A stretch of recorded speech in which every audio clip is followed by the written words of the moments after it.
En 1968, au début de l'année, je me trouvais au Mexique avec Buñuel. Nous travaillions sur la deuxième version, je pense, de la Voie lactée. Et on sentait un peu partout des mouvements dans le monde, mais nous étions bien tranquilles, dans un très bon hôtel, avec des anges, des démons, vivant dans le passé.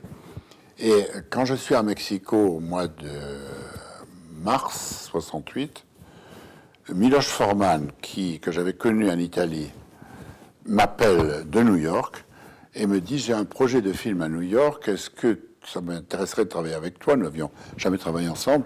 Est-ce que tu pourrais, en rentrant à Paris, t'arrêter à New York?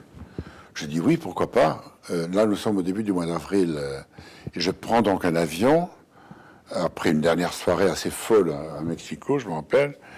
Et je m'arrête à New York et je vais rejoindre Miloš à l'hôtel Chelsea Hotel, où nous avons vécu par la suite longtemps. Et il me dit, voilà, j'ai un projet de film sur le milieu des hippies qui commençait. C'était en plein mouvement hippie. Moi, je ne le connaissais pas très bien.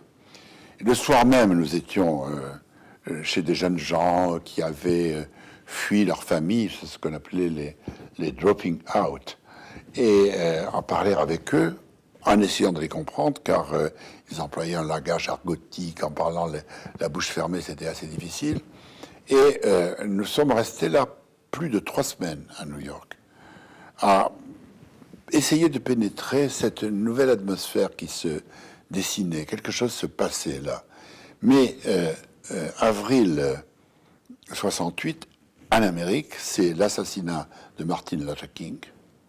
C'est les émeutes à Harlem. C'est pas du tout une période réjouissante et gaie, malgré l'apparence du pouvoir de la fleur. Et les dimanches passés dans Central Park sous un épais nuage de marijuana.